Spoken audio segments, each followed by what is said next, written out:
Good afternoon, everybody. Thank you so much for having us. Before we introduce ourselves, let me ask you a question.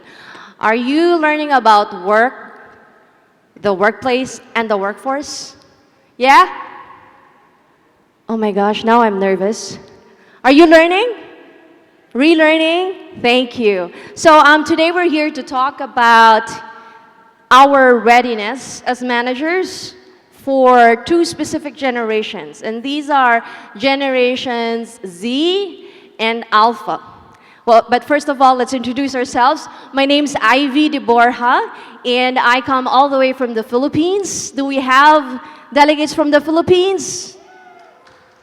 Thank you. And I belong to a company called Acquire BPO. We are a business process outsourcing company, and we are present across 4 different countries. We have a site at the Dominican Republic, the US.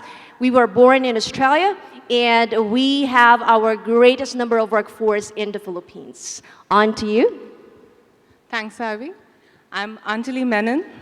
I'm the HR director for Friesland Campina. Simply putting it across, Dutch lady. I hope you consume our milk, and if you don't, please do. That's what we are, a dairy company. We're a 150-year-old dairy company originating from Netherlands. So I come from the very traditional food and beverages sector, but that's where the conversation gets interesting. How do we address and make our workplace suitable for Gen Alpha and Gen Z? Thank you. And last but not the least. Hi, everyone. I'm Lewis. I am the COO of Seek Asia, better known as Job Street here in Singapore.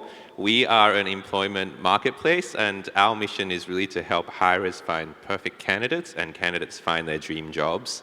I'm super excited about today's topic because it's talking about me, Gen Z and A, right? And yeah, the generations of our children. Yeah. Right? Oh, yes. Isn't that right? Okay, so first of all, we know what generations Alpha and Z are, right? Yeah? Z? Okay, so let me go back to my notes just to make sure we're clear about the definitions. A lot of us are millennials here, right? We were born 1980s to 1994-ish, maybe.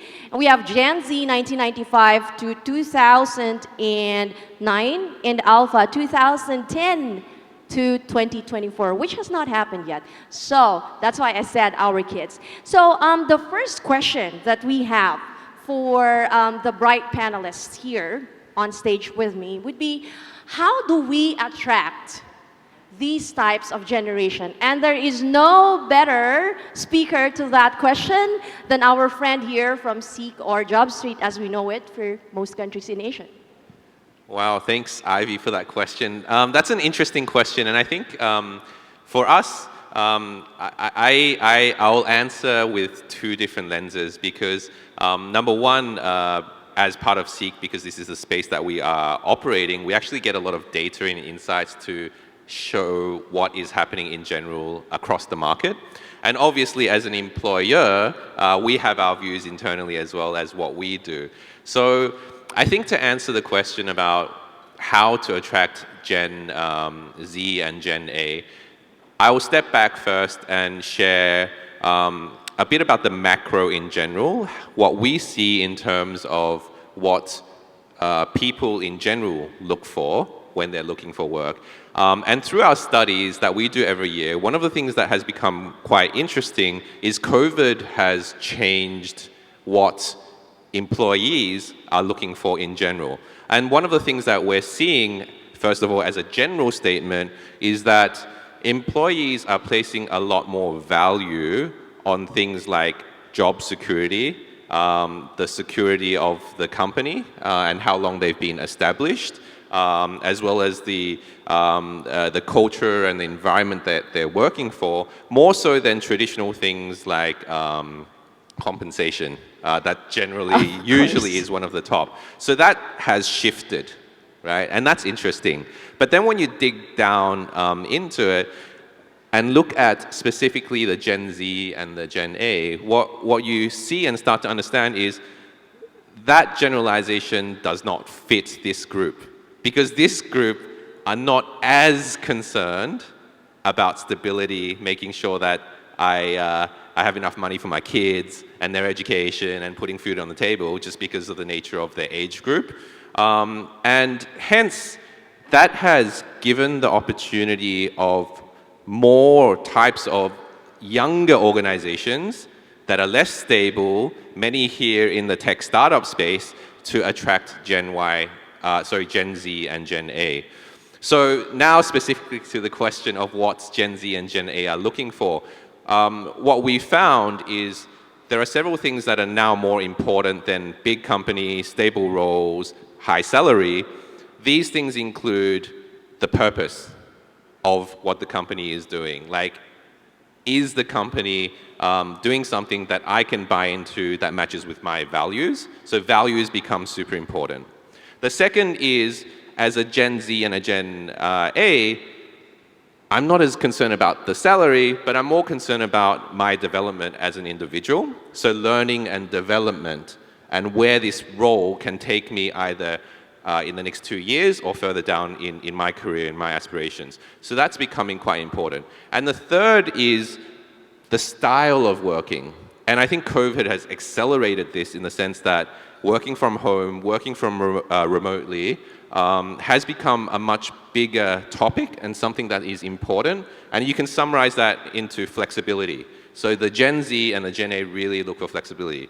So then moving on to, well, what do you do and what do we do to attract these types of talents? We focus on things like our EVP, like what is our sales point, how do we position ourselves in the market to these types of candidates? And we market several things that we do that may not be known more broadly, such as our ambition to be carbon net zero in 2 years. Things such as solving for modern slavery in the employment marketplace. And we market all of that. And as well as market the training and education and the programs that we have internally to help them grow. So that's a long answer for a short question. Thank you. Very insightful so far, right? The last point that you talked about was flexibility. Work from home, WFH, WFX, that's a new term for me, work from anywhere, WFX, right? But it doesn't apply to everybody, right? And depending on your industry, you may or may not be in a position to do that. So how do you now retain, engage, workforce in these generations, considering the limitations? Let's hear from our friend here from a traditional company. Go ahead. Thanks, Ivy. I'm a millennial, though from a traditional company, but that's fine. So I resonate with you because, see, there are different industries, and let's talk about food and beverages and there's a manufacturing sector. What we basically do is we produce and sell, and that's very important. And services is where it seems as if the Gen Alpha and Gen Z will easily fit into, but that's not the case. So let's go back to what is the nature of work, how the nature of work has changed, and I'll just build up on what Louis spoke about as well. We are talking about IR 4.0, Industrial Relations 4.0. The whole revolution is going on. It has two facets. One is the facet of digital, which is about Internet of Things, data, everything digital, right? But the other facet is about renewable sources of energy. And sometimes we ignore every industrial revolution was characterized by energy sources. It started with coal. The second one was about electricity. And the third one was nuclear energy. And that's when electronics also came into picture. So the fourth one is about digital plus renewable sources of energy. And that is where, when we talk about sector like ours, which is very important for existential needs of people, comes into. So what we focus on when we look at generations, millennials and post-generation have been very particular, meaningful work.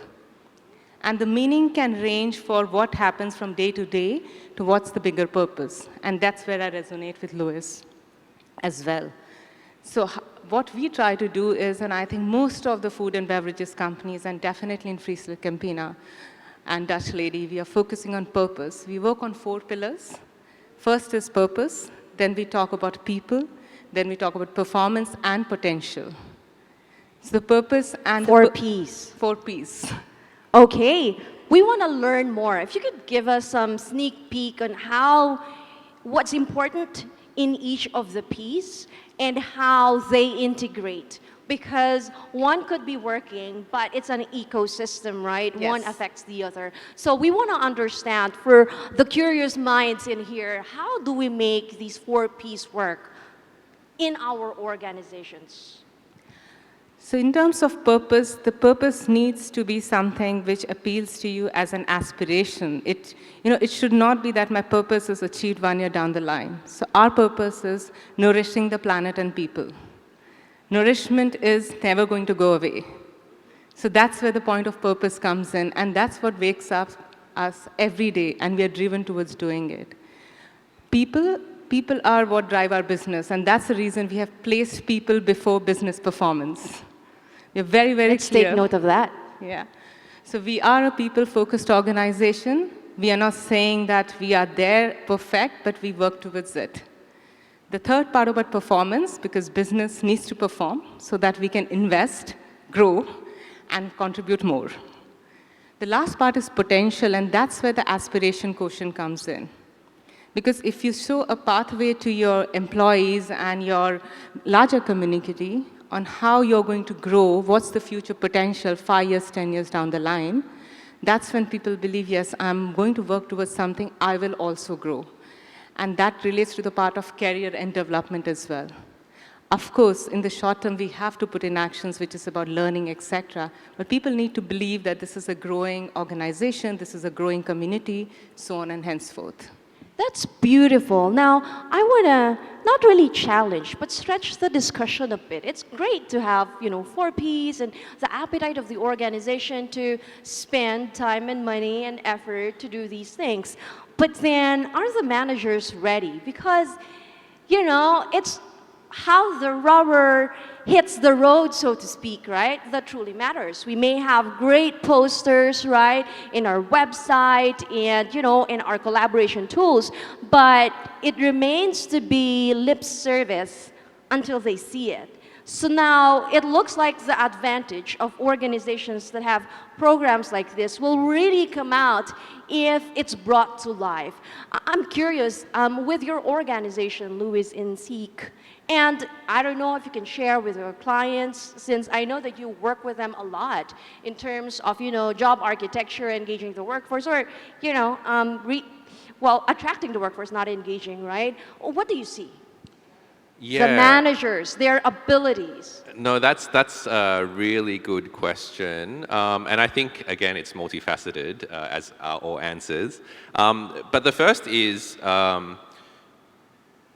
before thinking about the managers, you think about as an organization and as a company, what are you doing to instill, promote the right culture and the culture that you want to build.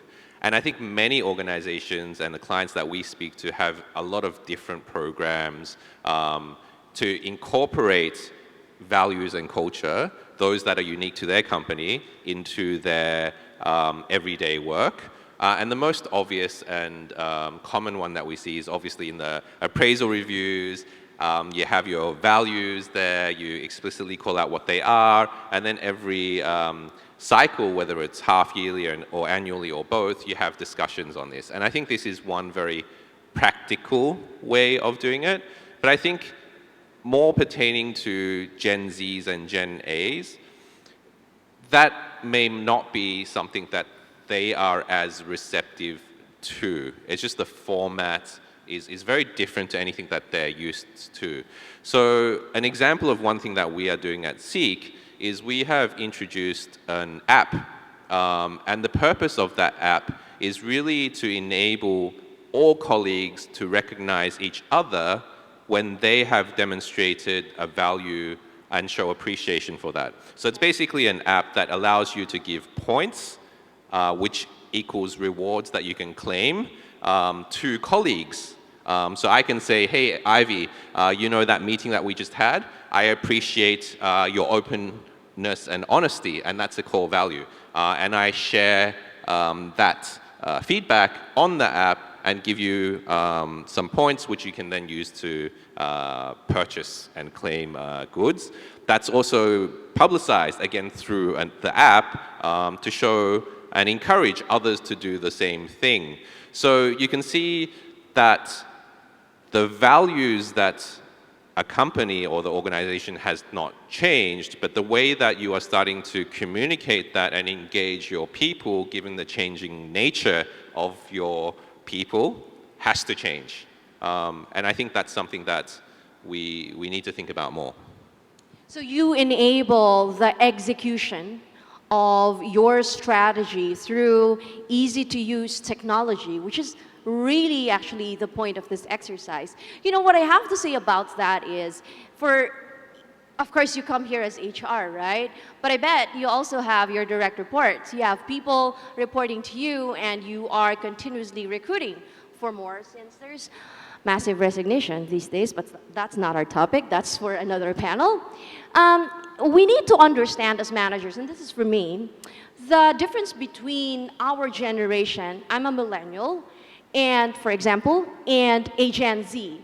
A Gen Z is already in the workforce, some of them anyway.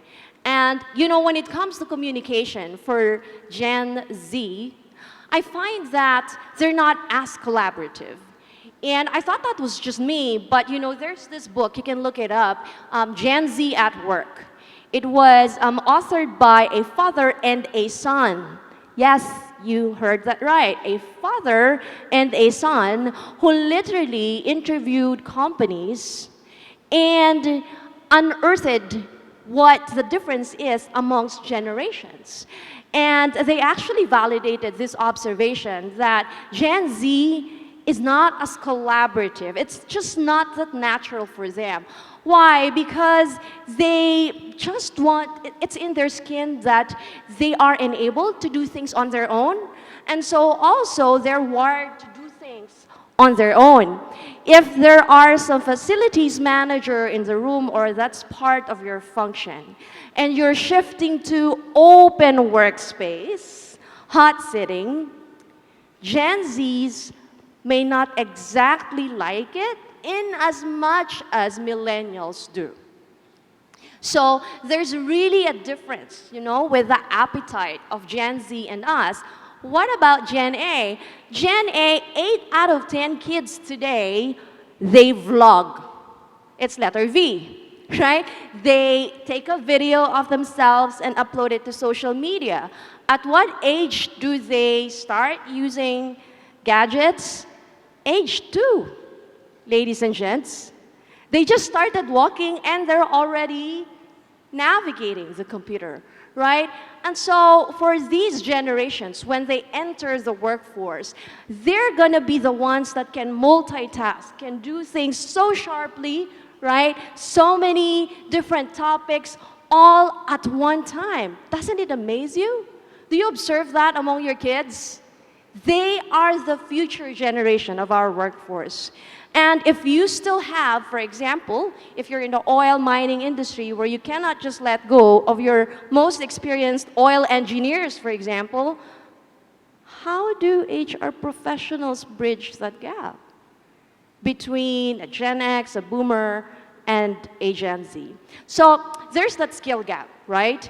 And so today, in your companies, is there anything else that you think as HR practitioners we can advocate to do to prepare the managers of today and tomorrow for the current workforce and the future workforce?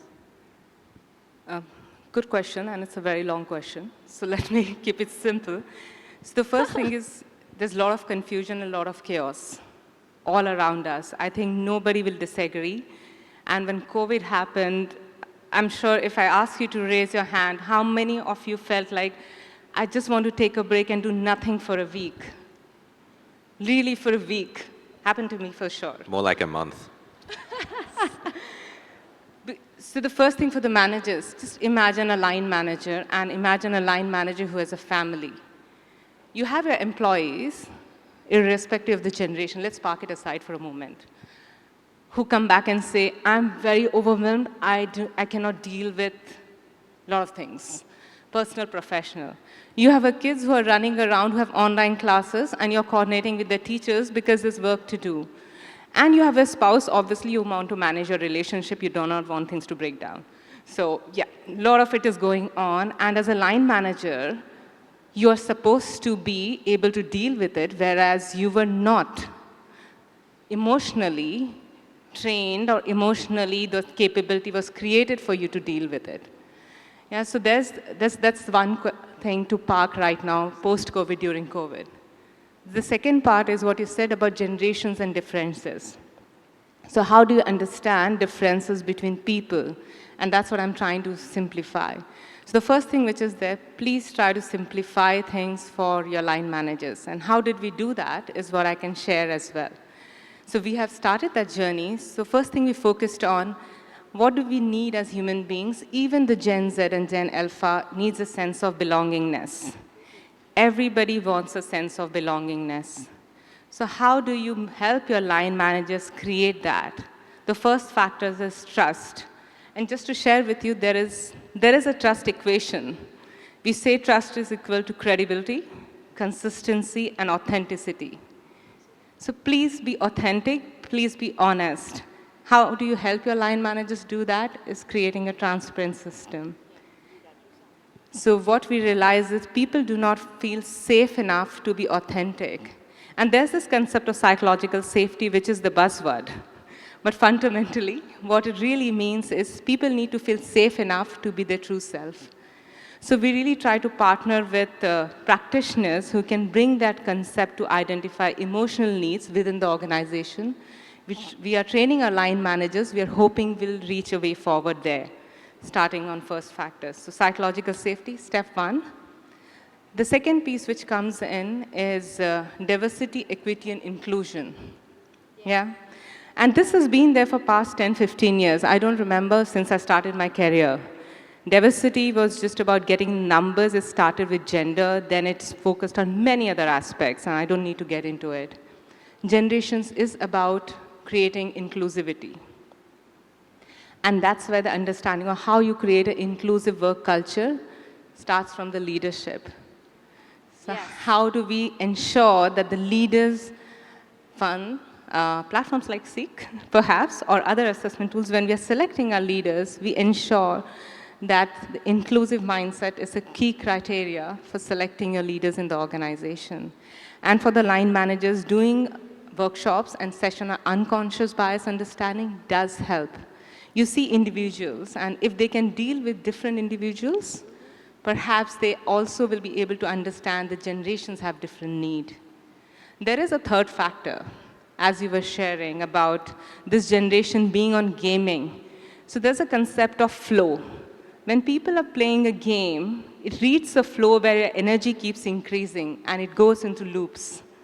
So as an organization, how will you create an engagement or say appreciation mechanism that people can have that flow? And that's specifically Gen Z and Gen Alpha. So that's the challenge. We don't have an answer yet. We are trying to create that appreciative mechanism. Thank you. That was beautiful. Is there anything that you would like to add when it comes to culture building? Because these are multiple stakeholders, right, that we're talking about. Yeah, gaming has come up a lot. Using your mobile phone has come up a lot. I think one other thing that is transparent, especially with Gen Z and Gen A, is attention span. And I think that's because of the way that they consume information now. You think TikTok and how short those clips are, etc. And I think that is something that's really important for us to internalize and decode and think what that means for our organizations and how we engage with our employees, especially in this range. And I'll give you an example. So at Seek, I've created specifically in my organization a culture and engagement team. And their sole role is to make sure that our communications is entertaining. So I almost see our town halls now as entertainment, information. It's not your traditional town hall of 50 PowerPoint slides, dry talking, etc., etc. We make short video clips for things that are really important. There's animation, there's interactive communication with your apps. There's a lot of that sort of stuff, and that's been something that we've done really deliberately because we've noticed that the way that the younger generation absorb information is different. And hence the way we communicate must be different. Otherwise, half of your organization or a quarter of your organization, whatever it is, are not understanding, digesting, and remembering what you're trying to say. That is yet another insightful response. And we appreciate that the things that you're already talking about are actually happening in your organization, right? I'm sure amongst our audience, you know, some are there, some are not there yet, some are intending to be there. So I want to open up the Q&A because I'm looking at time here. Is there any curiosity that we may be able to address? It's a chance to hear from our panel here, or any questions that you may have for us here on stage.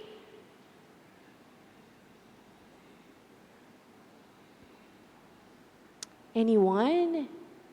Anyone curious? Anyone struggling? No one struggling? No one wondering how to do it? Any comments then? Anyone who would like to share other best practices from what you do? No? I'll make a comment. I'll make a comment on the ahead. comment that you made that didn't really sit that right with how I think about it. So you made a comment that Gen Z and Gen A are more privileged, I think. That's not exactly the word that you used.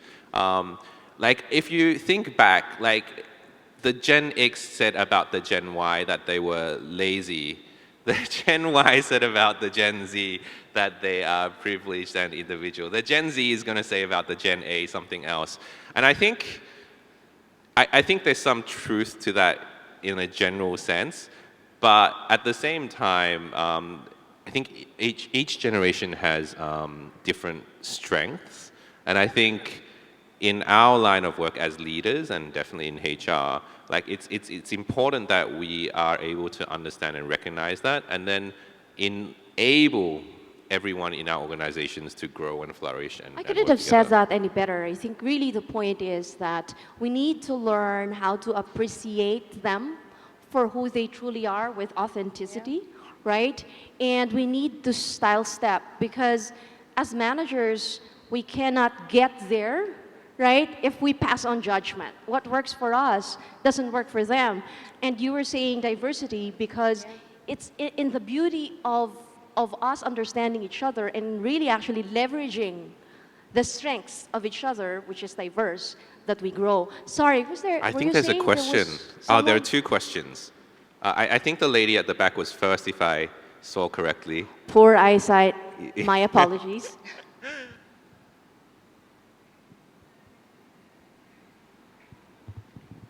Hi. So there's a thing that's obviously going around quiet quitting. And I just wanted to hear your thoughts around that trend or that topic, and how you guys might want to address it as an employer. Yep. Yes, I can take that. It's very interesting because there's this whole article on quiet quitting going around, and what does it mean is when people are disengaged, they slow down working. They don't leave the company, they just slow down. But to be honest, it's nothing new. Let me go back. I'm looking at, since I come from food and beverages, I'll always go back there. The two parts of workforce, one is in the manufacturing setup and one is in the non-manufacturing. In the manufacturing setup, we know when the workers are discontented, your production might slow down. It was there, always. In the non-manufacturing environment, whenever you did engagement surveys, most of your HR people, you used to identify engaged, disengaged population. So the quiet quitting really comes from your disengaged population. So it's quite simple. Sometimes we try to complicate things, and I always think we should keep it simple. So quiet quitting is basically when your population is disengaged and they don't want to leave the job, they just slow down. And it's very dangerous for the organization because obviously it means your productivity and efficiency is going to fall. So my question back to most of the HR practitioners here is, what were you doing when you identified people who are disengaged in your organization? That's what exactly you need to do when you see this trend of quiet quitting or slowing down happening. A very thought-provoking question to the crowd. Would you have an answer to that? Like, what do we do? I know we're over. Can we extend a little bit just to Yeah, address I it? think that was answered very well, but I'd love to answer another question given the gentleman had his hand up for quite some time. Oh, yeah, sure.